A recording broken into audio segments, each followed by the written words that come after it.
Buenas tardes a quienes nos acompañan en este acto en el que vamos a hablar de complicidad en el arte y la literatura con unas, vamos a decir, personalidades muy ilustres del mundo de la cultura y del mundo de la educación. Iremos presentando un poco más adelante. Me corresponde hablar solo ahora unos pocos minutos como vicedecana de estudiantes y de extensión universitaria, para dar la bienvenida a los participantes de esta mesa a la Facultad de Filosofía y Letras, en nombre del señor decano, que excusa su ausencia en el día de hoy, bueno, pues por el solapamiento con otros compromisos, y también pues, la bienvenida a quienes nos acompañan, ¿no? en esta aula magna.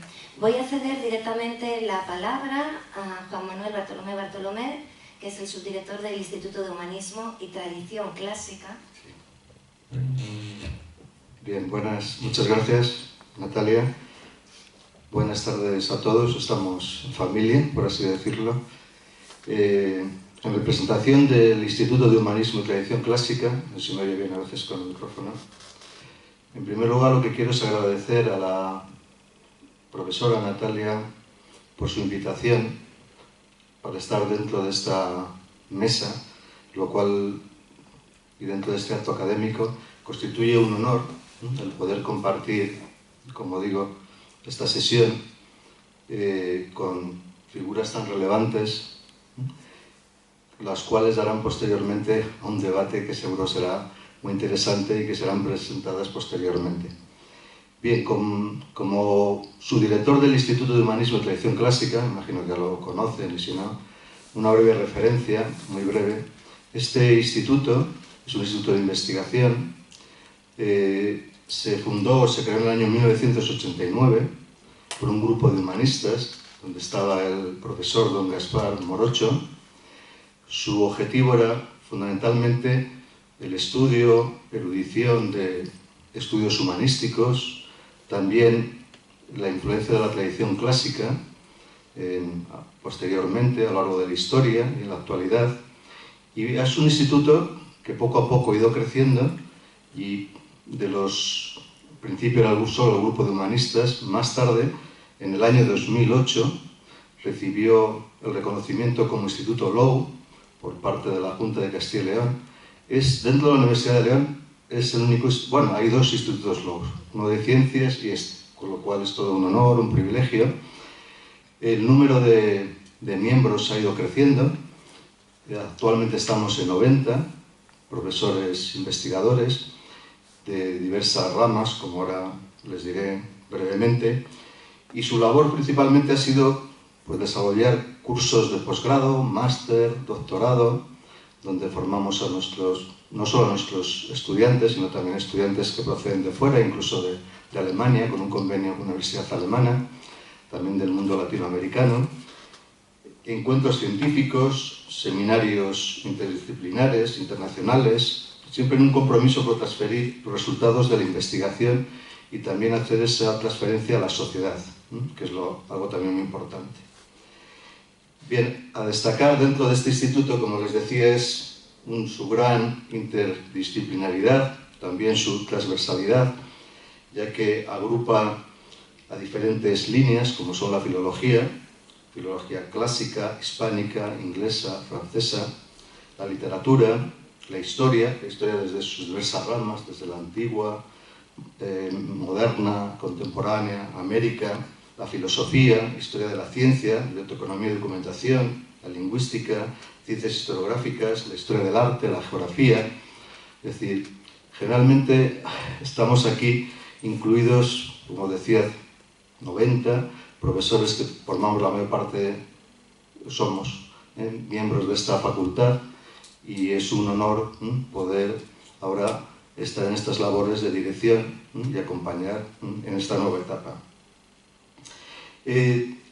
Lógicamente, cuando recibimos la invitación de la compañera que también forma parte del instituto y la profesora Natalia, nos pareció que teníamos que estar presentes, ya que el tema que se va a abordar entra dentro de esa temática, ¿no? Arte, literatura, diálogos, que también forma parte de esa temática, como decimos, del instituto. Es un buen ejemplo de ello. Bien, debo agradecer le tengo aquí a mi derecha al profesor, a Luis Mateo Díez, Premio Nacional de las Letras y Premio Cervantes 2023, porque ha colaborado con el instituto, y en concreto colaboró, y es de agradecer, cuando tuvimos el triste episodio del COVID y posterior confinamiento, la pandemia, en el año 2020, porque se puso en marcha unas, que se llamaron en aquel momento, aulas abiertas de letras, lo cual fue una experiencia muy interesante, porque se dio a conocer a la sociedad y a través de YouTube, etcétera, conversaciones, píldoras, lanzamientos de conferencias, etcétera, y en concreto una de ellas es de Luis Mateo Díez, que se puede visualizar, ¿no?, en el canal de YouTube. También hay que señalar que el instituto, por eso también aquí la presencia, colabora con la profesora Natalia, con su grupo de investigación, el grupo de investigación de literarios, un grupo de investigación de estudios literarios y comparados. Lo que pasa es que luego el acrónimo es algo más complicado, ¿no? Que se creó en marzo de 2018, y en concreto en la colección Las Puertas de lo Posible. Las Puertas de lo Posible. Es una colaboración económica y la cual también es un honor y estamos muy orgullosos. Y en esa colección también cuenta entre sus autores pues a Luis Mateo Díez, con lo cual también se lo agradecemos, y esa es la justificación fundamental. Así que muchas gracias por estas. Muchas gracias, Juan Manuel Bartolomé. Yo quería que estuviera presente la dirección del Instituto de Humanismo y Tradición Clásica, bueno, pues por todas esas razones, ¿no?, todos esos motivos que nos acaba de enumerar, de sintetizar. Es cierto que somos como unos 90 ya, y yo creo que lo bonito es que trabajamos en equipo y desde la complicidad, y vuelvo a remitir al propio título del coloquio de hoy, la complicidad en el arte y la literatura, desde la complicidad y desde el trabajo en equipo, que creo que es la mejor manera de trabajar, y gracias a todas esas colaboraciones, ¿no?, que hemos tenido en los últimos años, también es como se puede mantener esa categoría low del instituto, y desde luego a título personal tengo que decir que es una suerte poder trabajar en ese contexto y en este entorno académico, tanto de la facultad como del instituto.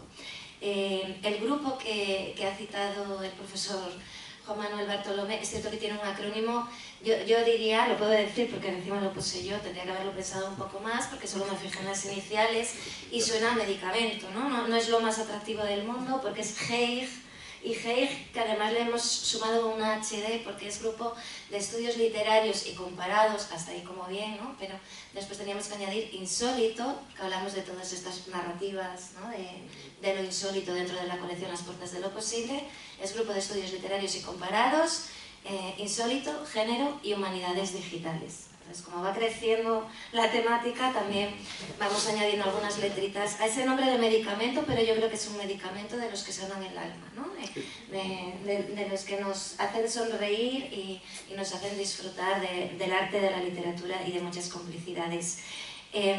Bueno, pues desde el grupo llevamos a cabo muchas investigaciones, como es lógico, y muchos proyectos, pero uno de los más hermosos es el de la colección Las Puertas de lo Posible, que hemos puesto en marcha desde el año 2018 gracias a la colaboración de la editorial Eolas Ediciones, que es una editorial además de nuestra tierra, y bueno, estamos muy satisfechos de ese proyecto. Y para mí por eso también es un día muy especial, y voy a contar muy rápido el porqué, porque voy a ceder rápidamente también la palabra a nuestros invitados para que puedan desarrollar un coloquio sobre el último libro publicado por Luis Mateo, que es el que tenemos ahí, Mi hermano Antón, en una edición preciosa de Reino de Cordelia, y con ilustraciones, además se hablará después de ella. Pero antes de eso quiero resaltar que es un día muy especial porque contamos con la presencia de Antón Díez, por primera vez también en esta Facultad de Filosofía y Letras. Después lo comentará Ángeles Encinar, pero además hay una sorpresa muy interesante vinculada a Antón Diez en esta ciudad que tendrá lugar mañana y durante bastante tiempo, a partir de mañana. Ya lo dejo así en el aire para que todo el mundo esté atento, ¿no? A ver qué es lo que se nos va a anunciar. Pero es un día especial, no solo porque esté Antón aquí por primera vez, sino porque están también Luis Mateo Diez y Ángeles Encinar, con los que yo he podido llevar a cabo muchos proyectos, muchas complicidades también, y muchos momentos en los que el trabajo se convierte en placer. Y eso es un auténtico gusto, y sobre todo en pleno siglo XXI y con las situaciones, ¿no?, que a veces percibimos hasta en el mundo de la cultura. Entonces, en ese sentido, como creo que también tiene relación, en cierto modo, con la temática del libro del que después se nos va a hablar, quería dejar esta idea sobre la mesa. Me corresponde de manera muy sintética presentar la poética narrativa como los rasgos clave de la obra de Luis Mateo Diez, y yo ya sonrío de antemano porque cada vez lo tengo más difícil. La obra de él cada vez es más prolífica, ya nos vamos, yo diría casi un centenar de títulos entre unas publicaciones y otras, y no nos pasamos del centenar, y he tenido que resumir esa poética narrativa en muchos ámbitos. A veces me daban una hora, la propia Ángeles Encinar, ¿no?, en alguno de los congresos. Después en otros momentos me iban rebajando en media hora, en 20 minutos, no voy a decir dónde en cada caso, pero es real, no me estoy inventando. 15, 10 y ahora lo tengo que hacer como menos de 5, 2, 3 minutos, así que ya es como el más difícil todavía. Pero bueno, por lo menos plantear que es un universo que todos los lectores de Luis Mateo Diez, una vez que lean una de sus ficciones, van a reconocer la siguiente. Y creo que con esto ya estaría dicho todo, ¿no?, en cuanto a la categoría literaria que eso se plantea. Enlaza la tradición moderna con muchos de los elementos de nuestra mejor tradición clásica. Podemos hablar de elementos picarescos, de elementos cervantinos, registros barrocos.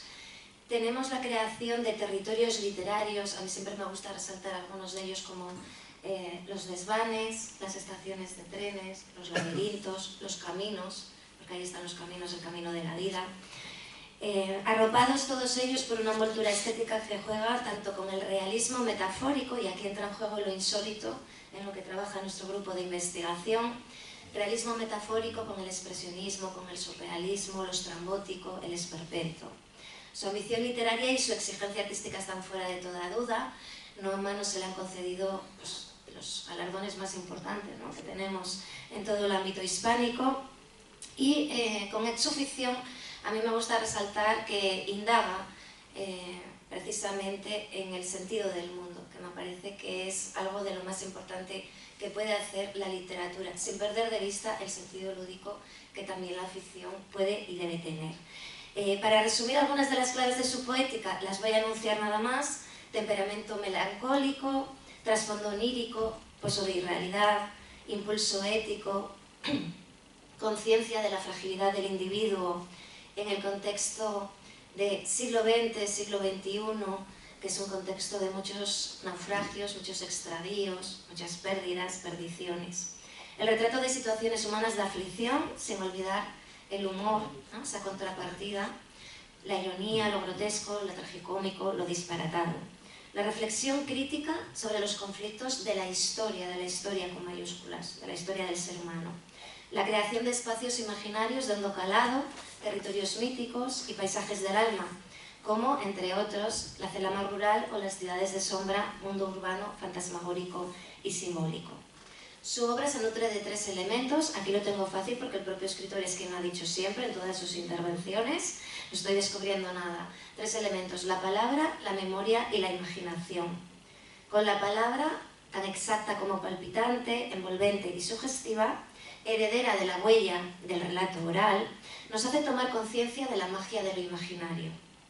Junto a la palabra, la memoria individual y la memoria colectiva se convierten en sustrato que se suma a la imaginación hasta convertir su ficción en un espejo de la vida.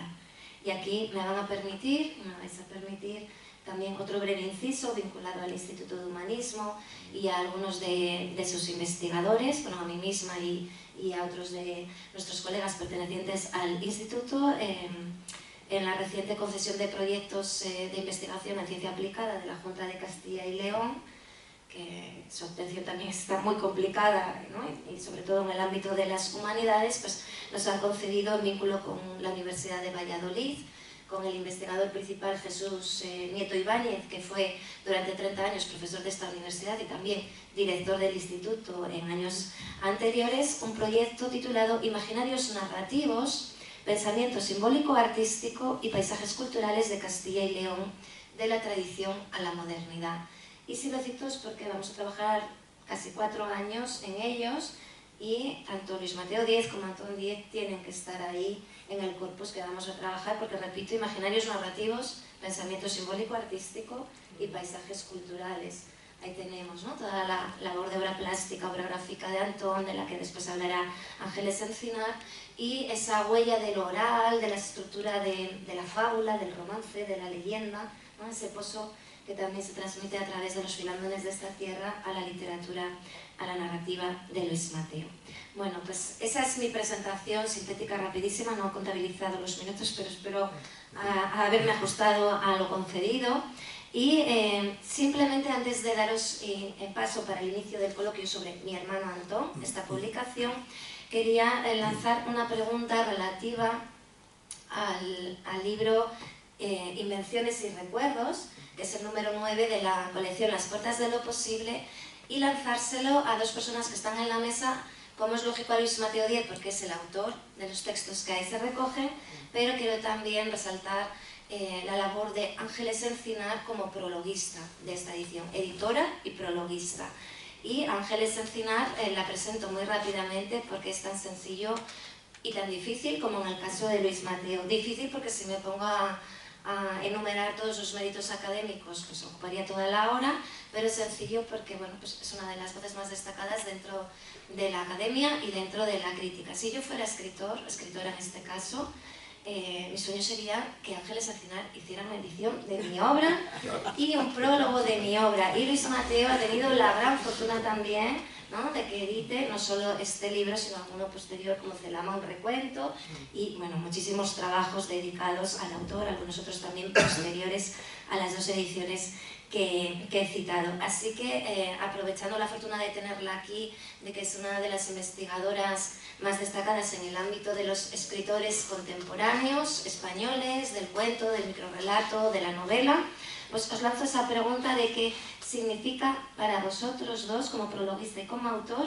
esta edición tan bonita que nos regalasteis a Eolas y a la colección Las Puertas de lo Posible, de Invenciones y Recuerdos.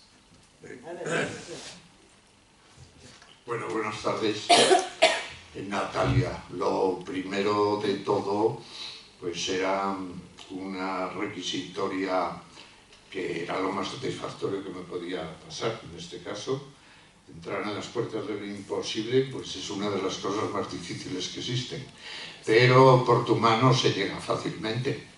Y sobre todo porque suponía para mí el descubrir que en mi literatura hay una vertiente, un territorio. Yo siempre hablo un poco de lo que es un poco lo irreal, la irrealidad, pero sí, estaba ese otro punto de lo misterioso, y era un trasfondo, un subsuelo que yo tenía que reconocer y que me vino muy bien a base de ese requerimiento.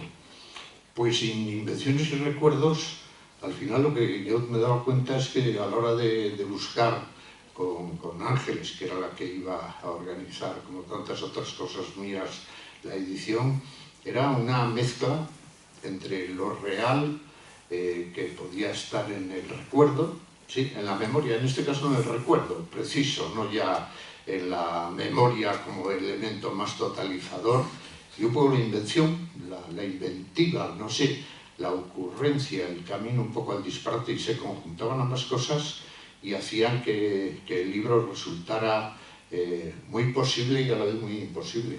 O sea, yo lo que estoy es enormemente agradecido, es uno de mis libros a los que les tengo mayor devoción.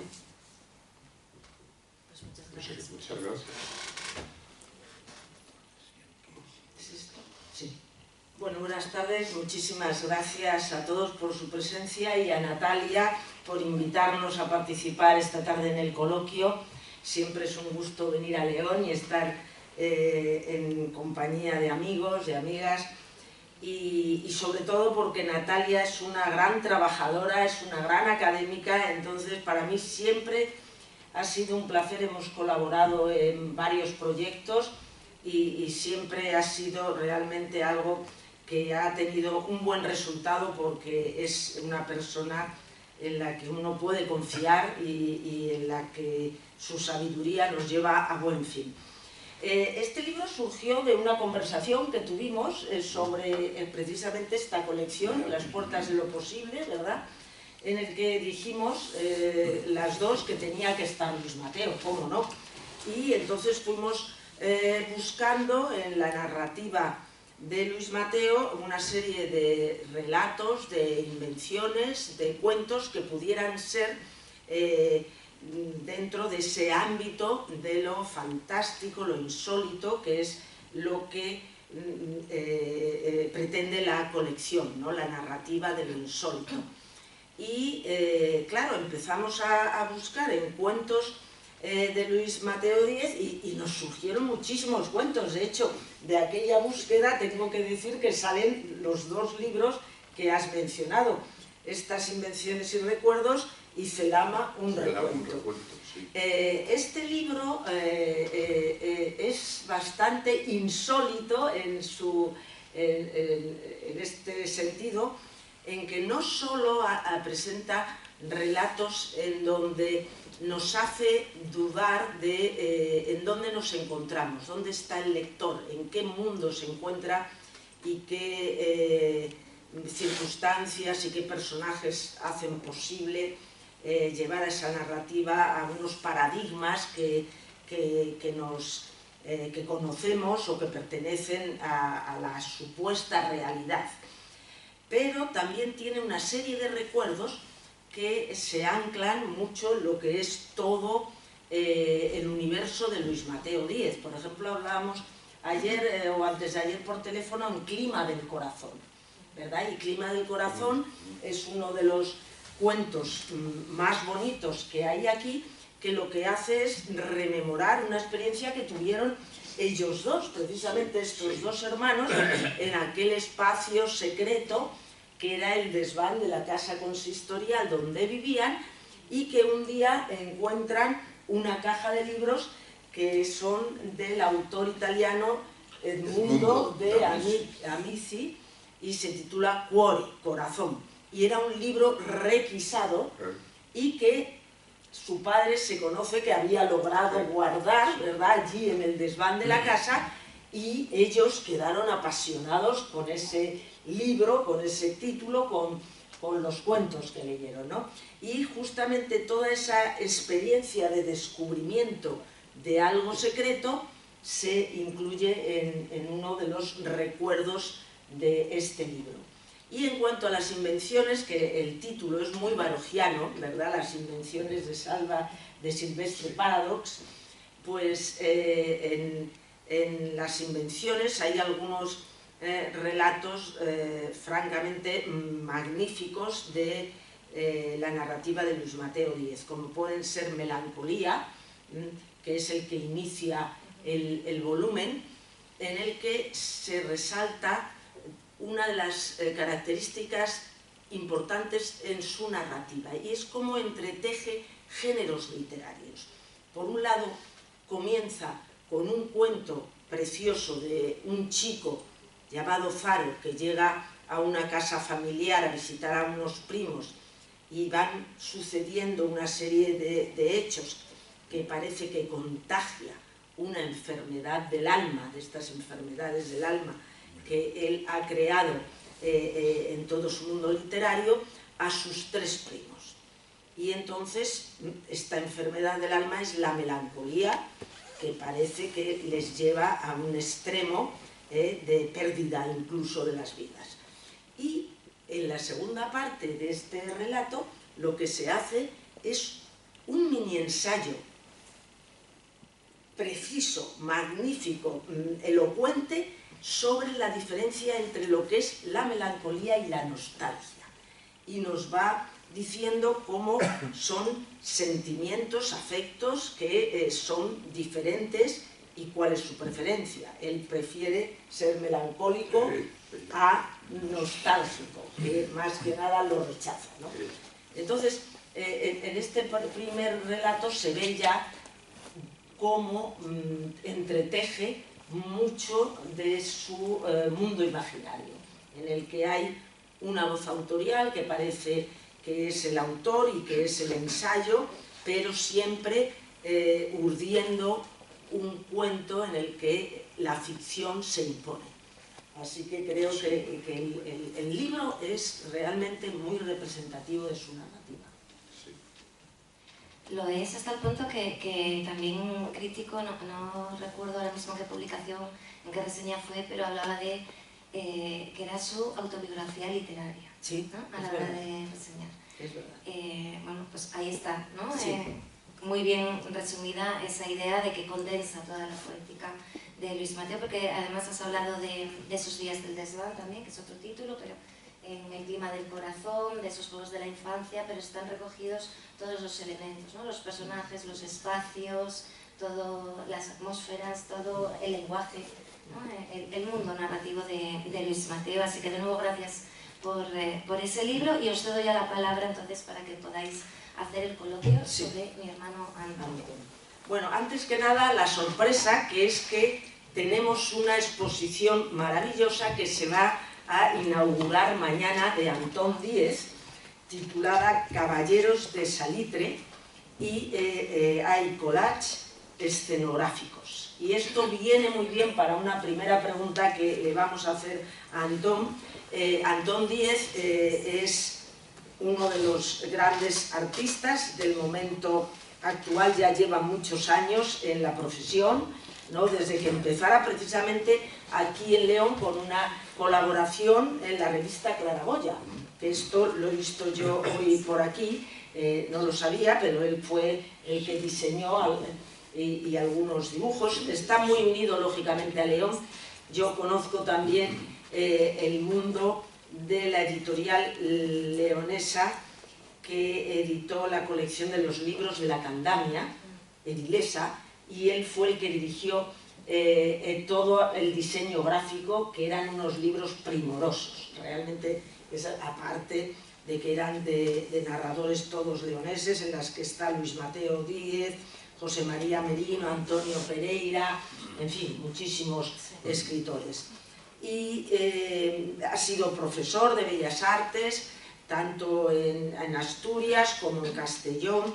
Ha hecho muchísimas exposiciones y es ceramista, ha hecho alfarería, escultura. Bueno, realmente a mí me ha sorprendido ver el mundo de Antón. Y cuando yo iba leyendo este bonito libro, Mi hermano Antón, pues me di cuenta de cómo se puede combinar el arte y la literatura y resultar un objeto realmente de arte, porque todo el libro tiene una serie de ilustraciones hechas lógicamente por Antón, que son realmente una maravilla y que nos da el clima de lo que es toda su obra gráfica, ¿no? Y de esto se va a poder ver mucho mañana. La exposición se inaugura a las 8 de la tarde y está en el Centro de Arte, ¿no? Del Instituto Centro Leonés de Arte, y está en la Avenida de la Independencia, que ustedes lo conocerán.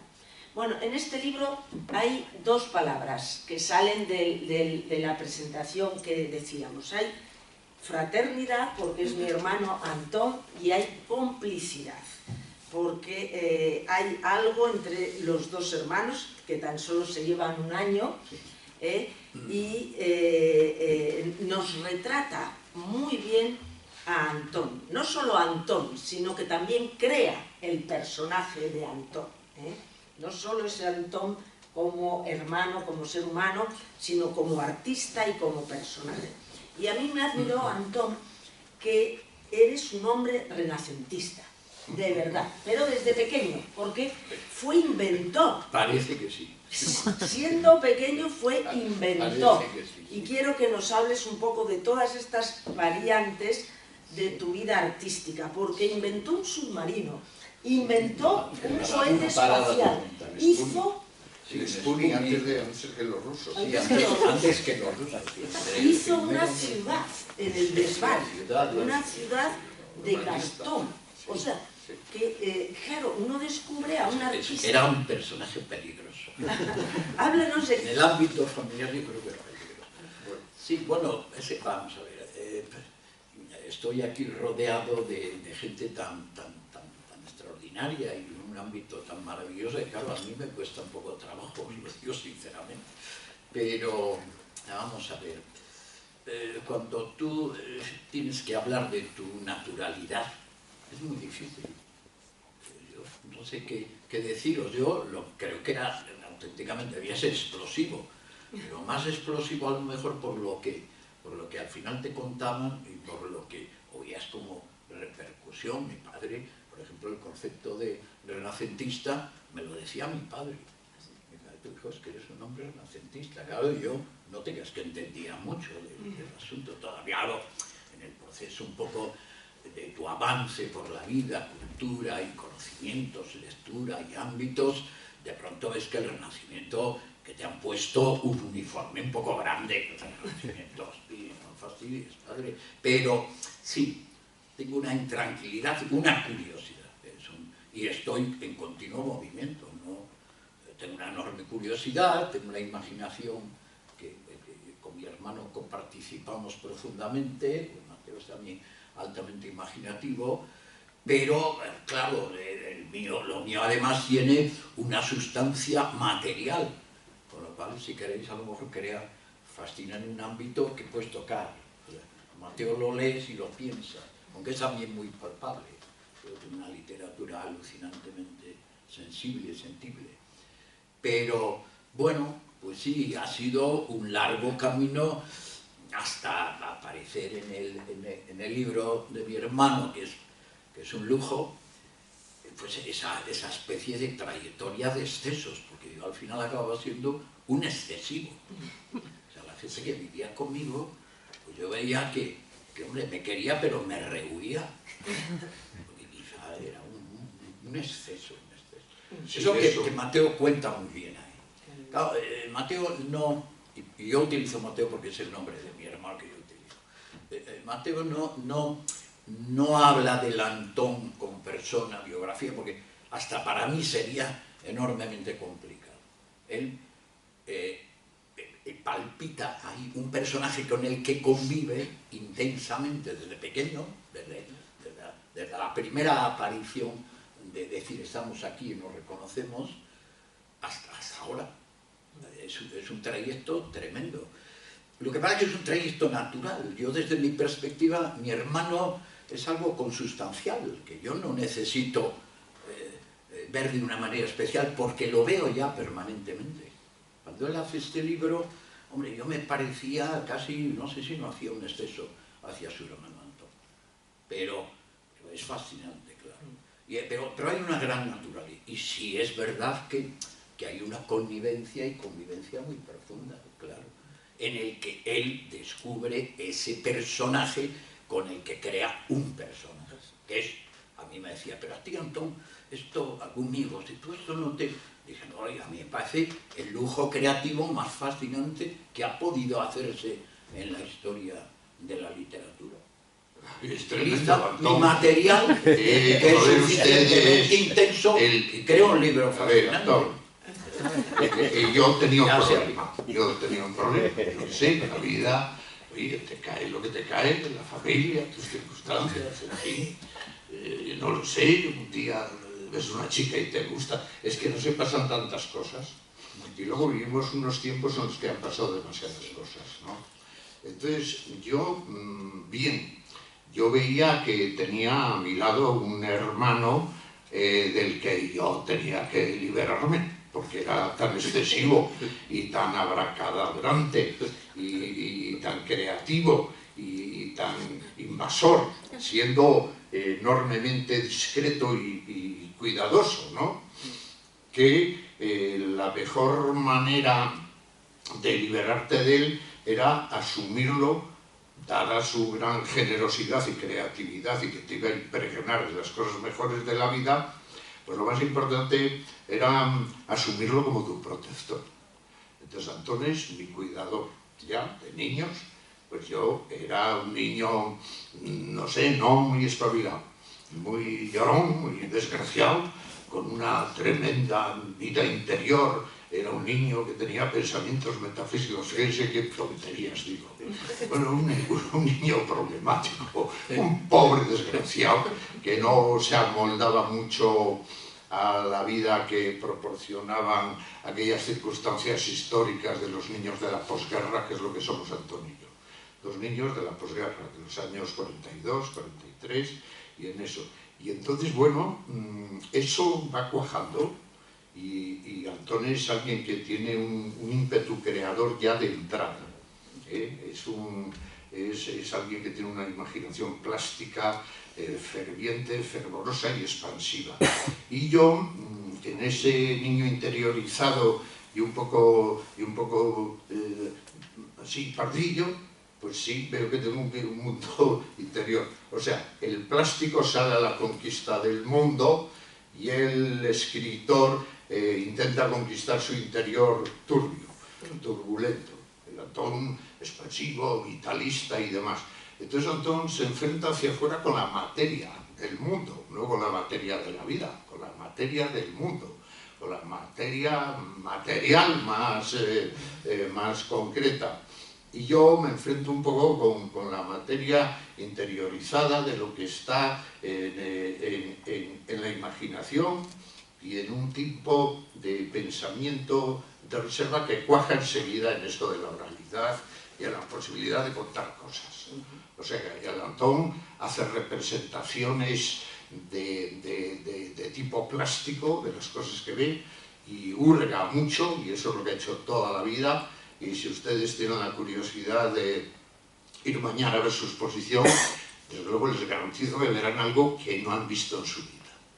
No lo mejor, Dios me libre, no le voy a hacer elogios a Antón, que luego vamos para casa, no me fastidies, pero van a ver ustedes algo que no han visto en su vida, algo visual que no han visto en su vida y que puede afectarles, o sea que no se enojen, pueden salir de allí tocados emocionalmente y hasta moralmente. Bueno, pero bien, ese es el camino. Uno trabajaba en el interior, otro trabajaba al exterior, y luego no, simplemente decir que la realidad de la que se apoderaba Antón hacia afuera tenía mucho que ver con los desperdicios, con las ruinas, con los desechos. Como vivíamos en un mundo minero, un poco no ya con la fosforescencia del carbón, sino cuando el carbón ya había sido quemado con las rastrojeras y con el Islam y con todas esas cuestiones. Y de eso nace un mundo muy subyugante.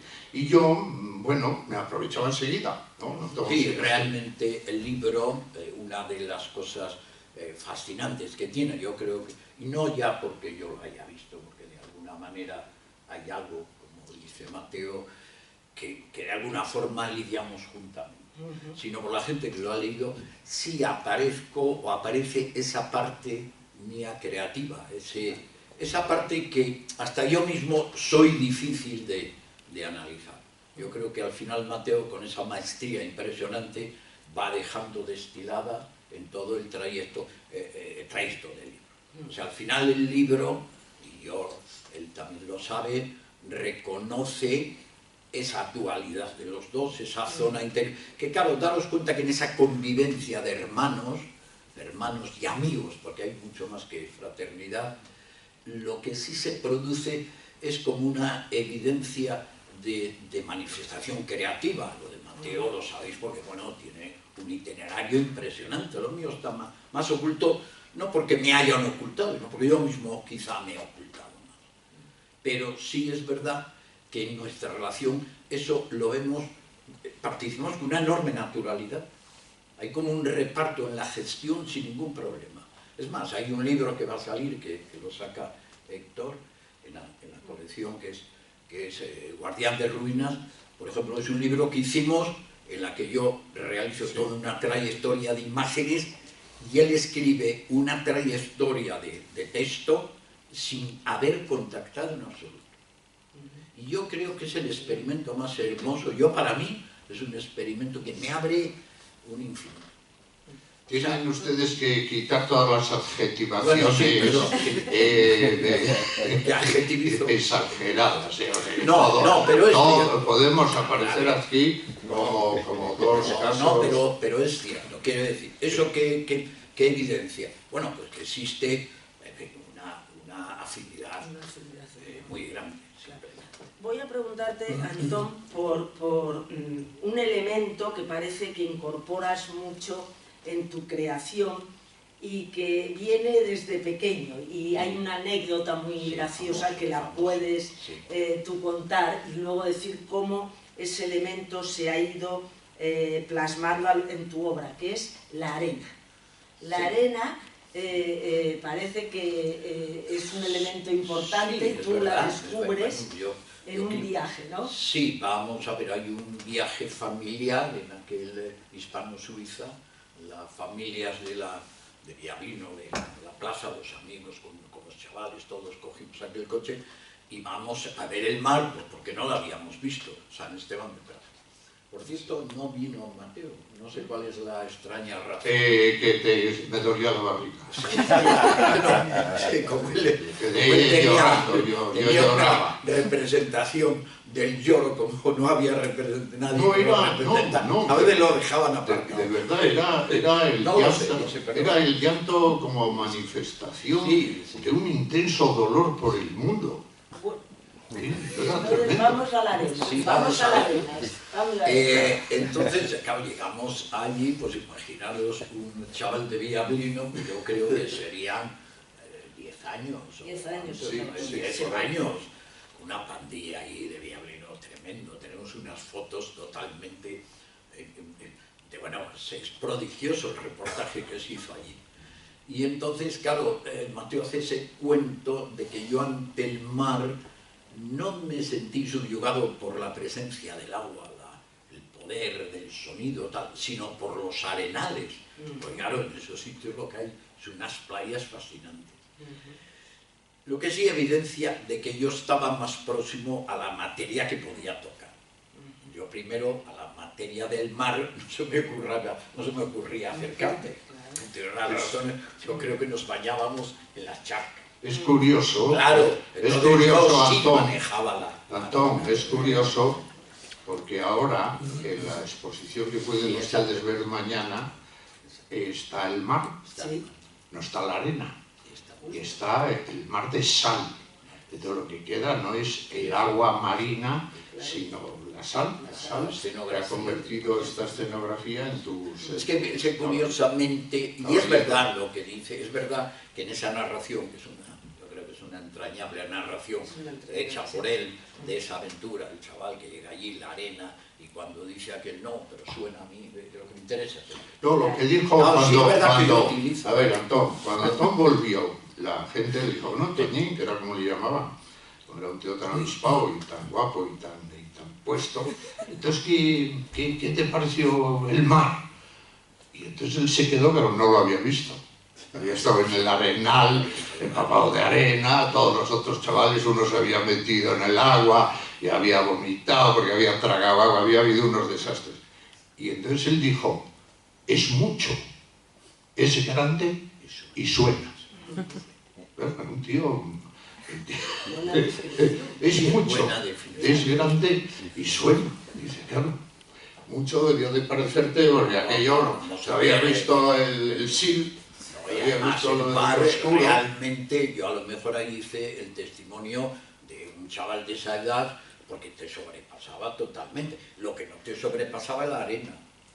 La arena tú te entregabas a ella, había una relación de las manos, del juego, de la humedad, el mar. Sí, No nos acercamos a bañarnos al mar. Eso, ¿sabéis? Eso a mí sí es verdad. Vamos, al margen de que el libro sea un libro sobre Antón y sea mi hermano Antón, bueno, es un libro que tiene un componente fuerte de recreación de un personaje. No ya de la persona, del niño que faltó, que también está ahí, y yo no podía hacer otro tipo de cosas. Pero bueno, lo que me interesaba, de lo que yo tenía conciencia y la ocurrencia tal vez de escribir el libro, es más o menos la idea de que yo soy la persona que más sabe, no ya sobre Antón, que tiene sus secretos, sus complicaciones y un mundo interior que, en fin, yo no pretendo entrar en él porque ya tengo bastante para conciliar el sueño. Pero sí es verdad que era un conocimiento de complicidad absoluta, en fin, esto es un lío, pero de que yo era el que más sabía un poco de la vertiente creativa, de qué creador es Antón. O sea, por qué aquel niño avispado y zalamero tenía aquella capacidad de usar las manos. ¿Sí? Había un libro, cuando fuimos jóvenes, un libro de Farrington, que yo lo cito ahí, El Semana y Cerebro. Bueno, algo de eso había. Entonces, Antón era un niño con manos. Y yo hago sigo un poco el hilo de la arena, que luego tiene mucho que ver con Hoffman, sí. En fin, tiene que ver hasta con alguna de los disparates que luego hay en la vida de Antón, como es su vertiente de actor teatral. La arena está en Beckett, en fin, no lo sé, pero eso yo lo fui descubriendo, no sé cómo. Lo que sí es cierto es que hay como una reflexión narrativa, no tal, sobre lo que es la vertiente creativa de Antón, que es tal vez un caso muy acusado del camino que va del artesano al artista. O sea que casi todo, como todo está hecho con las manos, bueno, hombre, la pintura, en fin, todos los grandes, las manos son cruciales. Pero bueno, el Antón, ese dispositivo, esas tijeras siempre para cortar cosas, eso. Entonces, ahí sí hay una indagación que puede iluminar un poco el tipo de artista que Antón es, o sea, que es ese camino. Y hay una observación a eso, que es una visión del artista que nace de la gestión un poco de la materia, más bien como por una vía artesanal, pero es muy generacional. Claro. O sea, mis amigos artistas, Bellas Artes, eran gente que partía de las manos de la construcción de las cosas y llegaba a ser artista. Bueno, es tremendo, es lo que hablábamos, sí, de ese hecho generacional potente, auténticamente. No, por eso el libro era un el libro tal vez, bueno, al margen de lo que sea y esté mejor, el libro tiene un poco también de un barniz, diríamos, generacional. Sí trata de un chico, de un niño de la posguerra, porque lo que yo he rehuido en el libro a la hora de contar, de hacer este libro, por lo cual no es biográfico, no es testimonial. Ahora hay mucho libro familiar testimonial, hay mucha gente que está contando la historia de la familia, lo cual es estupendo y demás, pero a mí eso no me interesa nada, ni siquiera como curiosidad, ¿no? Es que no me interesa nada. La historia de las familias, sí, de las familias imaginarias y demás, pero bueno, eso es una bobada personal. No, sí que había ahí, de entrada, ahí no había datos familiares, más allá de estas anécdotas. No iba a haber nada diríamos, del destino de desgracia, muy acusado en nuestra historia familiar, en muchas cosas, y no iba a haber nada tampoco de los compromisos políticos sociales de una generación a la que pertenecemos Antonio y yo, y que eso estuvo muy latente en nuestras vidas, o sea, antifranquistas virulentos, llevados al límite de lo que se pudiera. Yo, cuando fui niño, es una cosa que nunca le he contado, pero yo fui un niño que quiso matar a Franco. En fin, no, yo lo quise matar. Pero cuando digo que lo quise matar, en fin, estuve en una conspiración. Eso no pertenece, todo eso no está en el libro. No, de eso no hay nada en el libro. En el libro hay otra cosa. Y sin embargo, toda la gente que lo ha leído, de los amigos y la gente que ya lo va viendo por ahí, todos dicen, oye, esto tiene un punto generacional. Sí. Está mucho, lo que sí están son los libros que Antonio leyó. Sí, lo que veíamos, el ámbito de esa cultura en que manejamos, eso que, bueno, Mateo tiene una consideración intelectual y lo mío hay algo de curiosidad permanente, claro, en mi propia gestión vital, porque yo también he sido más viajero, ando por ahí, todo les contaba la relación con los desastres, claro, hay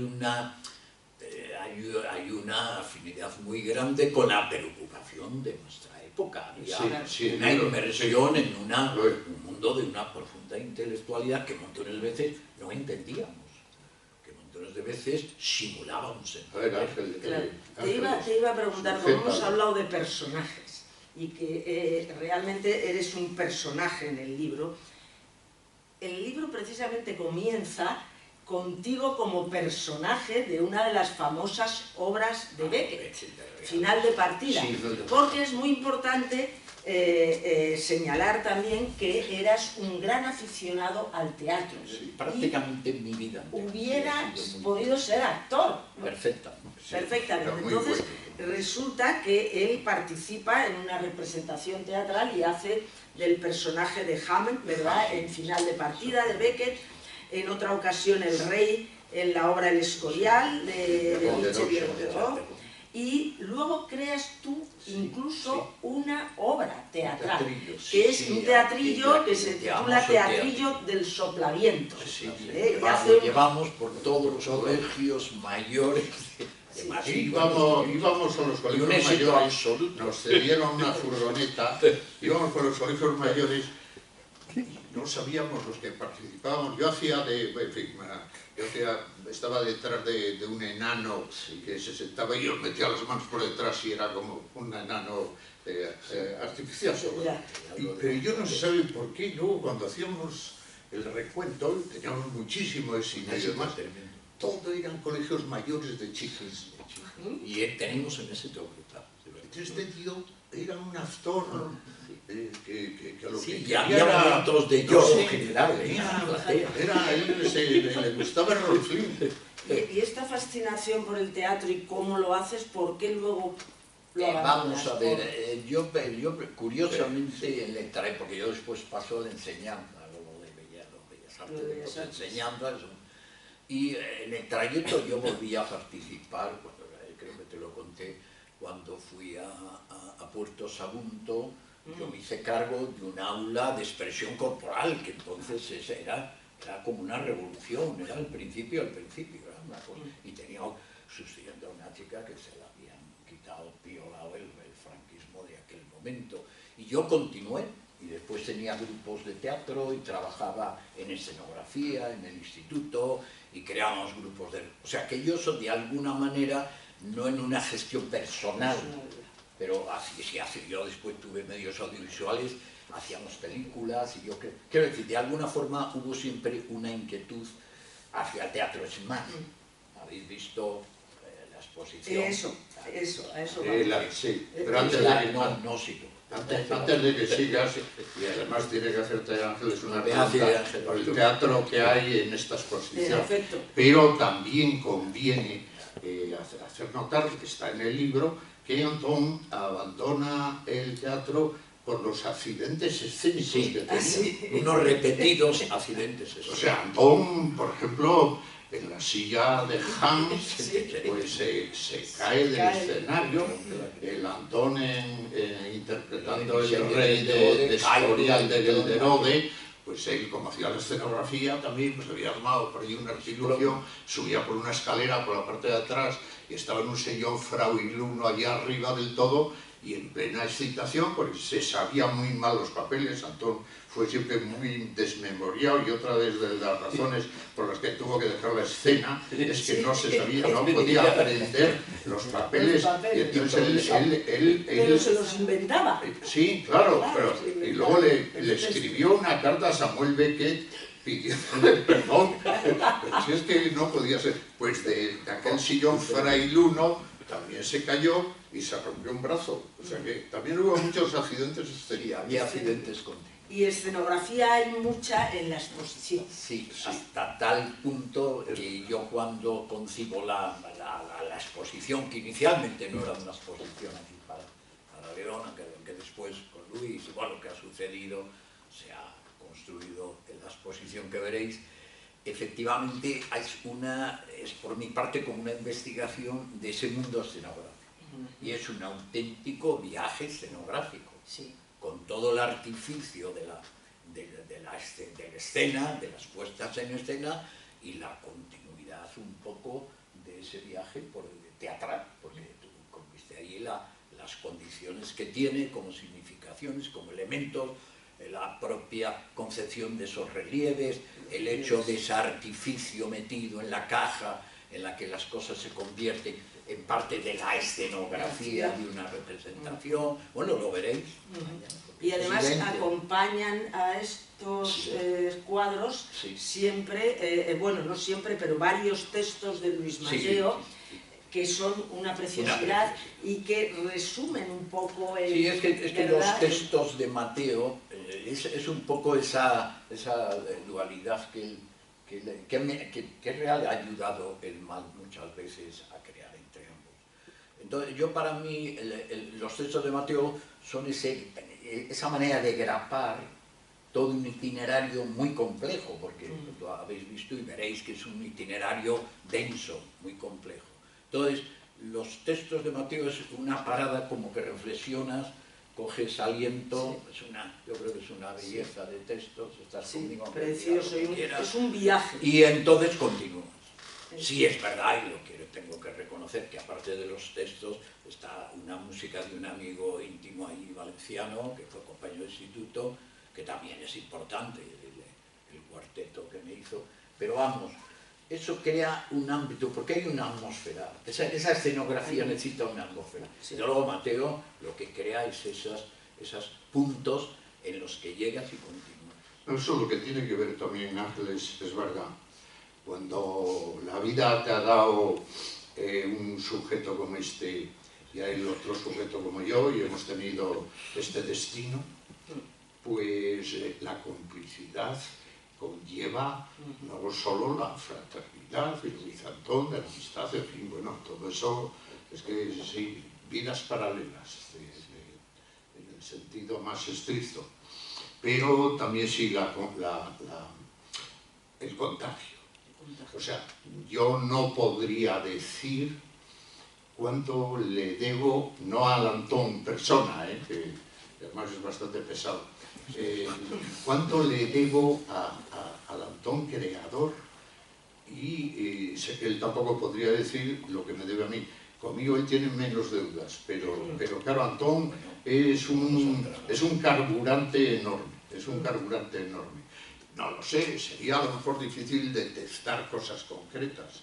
Estos análisis, el maravilloso análisis que hace Natalia, o lo que vosotros hacéis, de esas pautas, pues a lo mejor no se podrían suscribir mucho en el mundo plástico de Antón, sería eso otro tipo de cosa, pero sí hay una impregnación de débitos.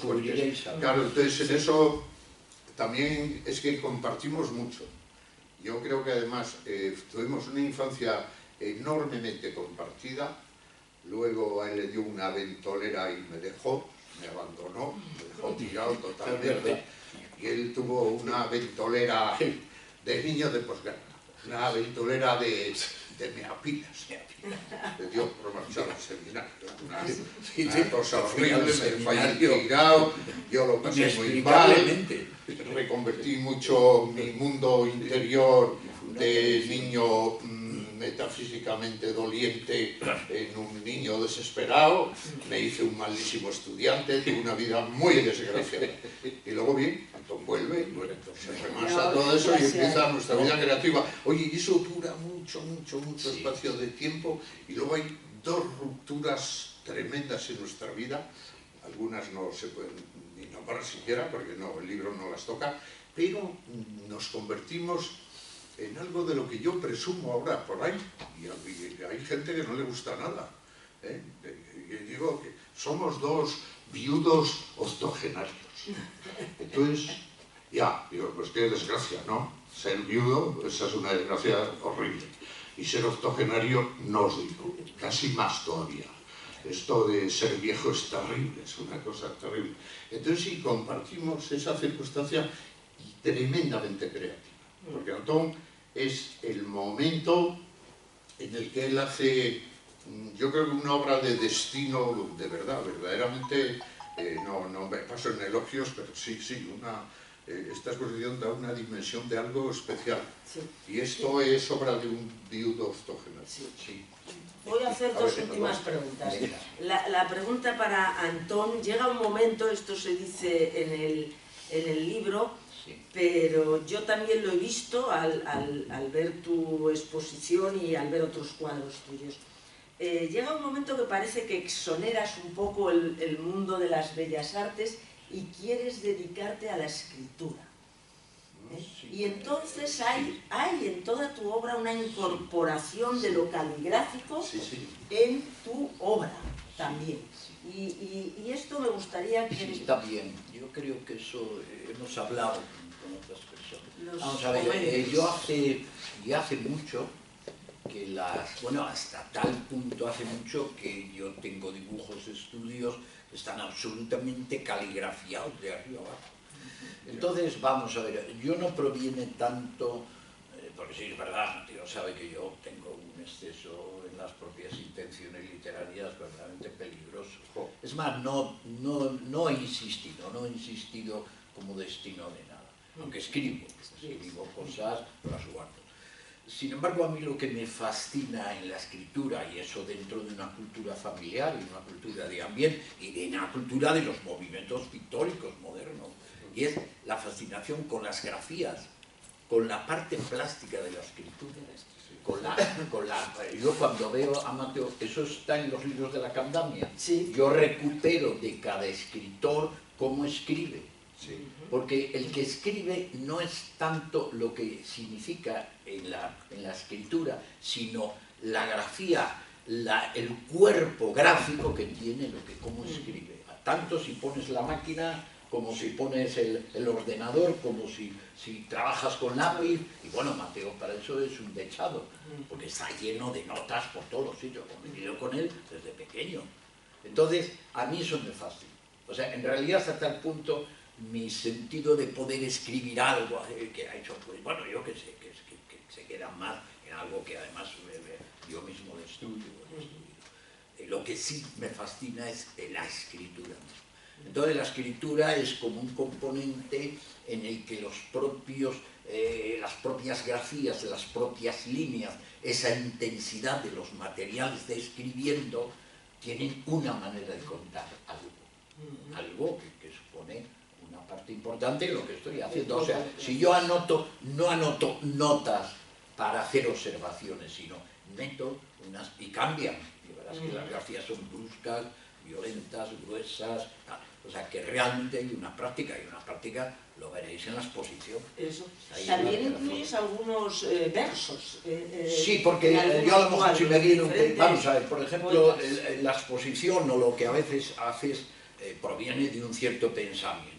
Hay un pensamiento que te da vueltas, de pronto tú eso lo desarrollas a través de dibujos, y yo en eso meto a lo mejor esas partes del pensamiento, de palabras, que a veces son casi abstracciones, quiere decir, no hay un proceso de contar nada, sino un pensamiento que se transforma para ayudar a hacer esas grafías, y entonces sí puede aparecer, ¿sabes? Entonces ya, es más, hasta me encanta, hasta ya una dedicatoria, que además muchas veces pues no la lee la gente.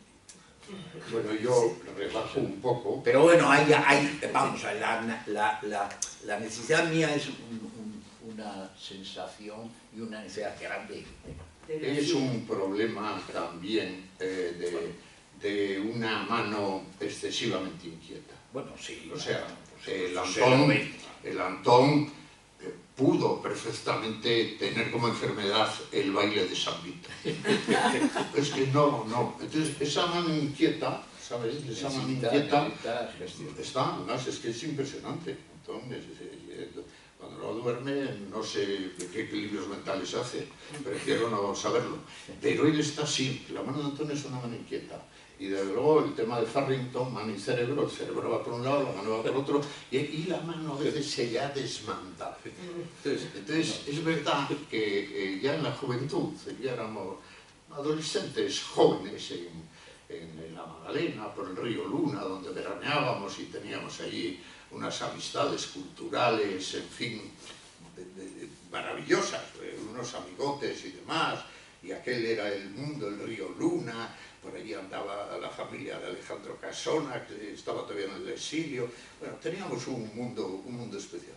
Entonces Antón, en ese momento, le coge un estudio en una casona antigua que había allí de lado, que era de mis abuelos, hace allí un estudio fascinante y se mete allí y dibuja, y pinta. Entonces empieza a pintar al óleo, nunca tuvo mucho don con el óleo, empieza a pintar. Y entonces, claro, esto se metió allí, estaba allí cobijado, y bueno, yo que era el que vigilaba un poco, pues empezamos a tener cierta inquietud. Y el problema de Antón es que, sobre todo ese verano, perdió la olla. Es una de las veces en que se le fue la olla, se le ha ido muchas veces en la vida, pero ese verano fue crucial. Entonces, almacenó tantos papeles. Yo tengo un problema personal, como sabéis, de prolífico, pues es de contagio. Entonces eso fue tan exagerado, pero ahí no era grafía, eran poemas, eran ardorosos cantos épicos, novelas sin destino, transcripciones de la oralidad recovecosa, era de lo que leía, luego lo copiaba. Entonces tuvimos que incendiarlos, y eso... Eso me sanó de esa frase. Lo que sí es cierto también, en el libro hay toda una inspiración en la formación literaria, ¿no? Por ejemplo, los autores que os han fascinado, que claro, al leer yo, por ejemplo, la rama dorada de frases, bueno, esto es uno de los grandes estudios antropológicos fascinantes del que siempre escuché hablar a Luis Mateo, y ahora veo que también Antón era uno de sus libros que más le influyeron.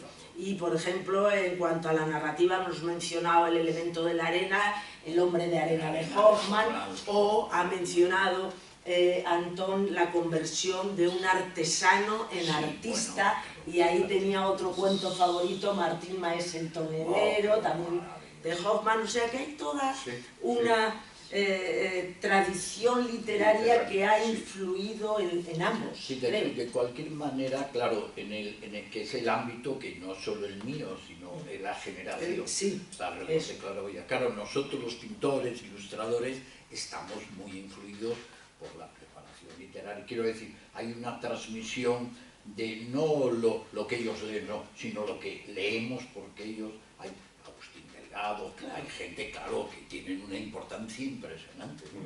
Y Mateo, bueno, yo tengo la cultura de lectura, pues gracias a ellos, porque de alguna forma estamos imbuidos, o sea que eso es importante, y eso después permanece durante toda la vida. Claro. Yo leo continuamente cuando voy a su casa, como aquello es un derroche, pues inspecciono y salgo más sabio que entré.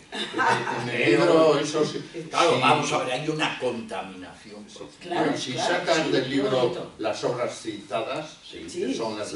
son arquetipos generacionales de chicos progreculturalistas. Algunos habían estado en el seminario y sabían mucho del mundo clásico. Bueno, y canon literario, ¿eh? Canon, claro, hay canon literario. En el libro hay un canon. Sí, hay un canon. Ahí no hay cosas de mediocre. Como ves, Natalia, podemos seguir una hora hablando, pero creo que llega un momento en que tenemos que terminar. Pero me gustaría, perdona, luego tú hablas, pero hay una frase que dijo el otro día Luis Mateo en una presentación que hizo en la Academia, en la Real Academia, y dijo esta frase del libro que a mí me pareció brillante. Solo quiero resumirlo un poco y si tú quieres añadir algo, pero tú dijiste esta frase. El libro es, para mí ha sido el contar la dimensión simbólica de Antón en mi vida. Oye, creo que resume... Has elegido la frase que resume lo que ha sido para mí el libro, sí. El libro. De acuerdo, Sí, totalmente. maravilloso. Sí, porque ahí entraría la posibilidad de salir de lo puramente biográfico, afectivo, cariñoso, rendimiento de cuentas, de tantos débitos, de la fraternidad, para ir a esa otra dimensión, sí, que estaría en la autoridad de los simbólicos. De los simbólicos. Que yo Bueno, también a ver. yo lo asumo, pero una sola observación. Es muy importante porque yo creo que le da un significado profundo a de todo lo que estamos hablando. Sí. Esta foto se hizo en La Droga, que es una zona maravillosa, que Mateo está flipado con aquel lugar porque pasamos ahí los veranos, está encima de Gandía. Es un lugar montañoso que a veces entre las brumas y los cielos te parece un trozo de león de la montaña. Yo tengo ahí una casa que compré con mi mujer que es un refugio especial. Entonces un día por la noche estábamos allí, Mateo y yo, estaba mi hijo el mayor, Raúl, y con el móvil dice, a ver, Mateo, haz como si coges la luna y se la enseñas a Antón. Y entonces sacó esta foto. Y esta foto es la magia del libro. Mateo es lo que acaba de decir, hace un símbolo. Es el maestro, el narrador, con la colaboración de su hermano, que está fascinado como un tonto, le enseña la luna y le dice, mira, Antón, esta es la luna. Cuando ni hay luna... No, si había luna. Bueno. No, pero digo, no coges. Quiero decir, esa es fácil. Sí. Y refleja, te lo dice la gente después que lo ha leído, ¿eh? Una vez que has entrado en la foto... La relación, la complicidad. La complicidad. Es la complicidad. Es de lo que hablábamos, del arte y la literatura. De mi hijo Raúl. Ya está. Muy bien. Bueno, pues muchas gracias y gracias a todos. Muchas gracias. Gracias. Os despedimos muy rápidamente también. Gracias porque no te las di antes por esta portada también.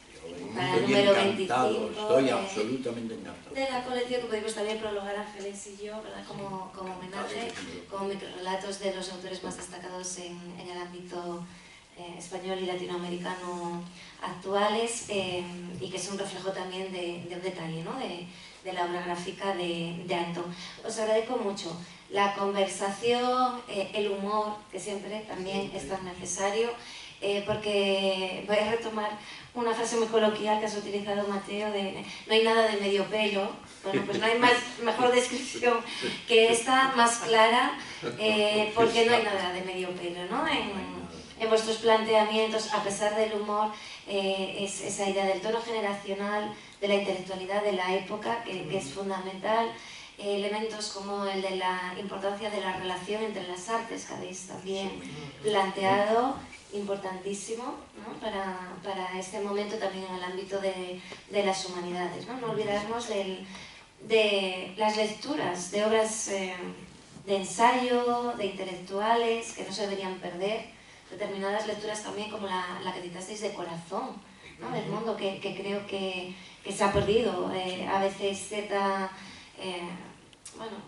cierto planteamiento de lecturas obligatorias en el ámbito de primaria y de secundaria, que creo que sería interesante también recuperar, ¿no? Que la motivación lectora que experimentasteis en ese desván con esos libros censurados, creo que puede venir la motivación por una obra literaria de calidad y no por una obra que se quede en un plano anecdótico sin más. Creo que también es un modo de reivindicar la buena literatura y las obras de arte importantes. No, es un placer, ha sido un placer auténtico. Sí. El gusto de esta conexión que tenéis. Sí. Bueno, pues con todo ello, muchísimas gracias y disfrutaremos mañana de la exposición, ya que la tenemos en la ciudad de León y de la mano de Luis García. Muchas gracias. Muy bien. Muchas gracias.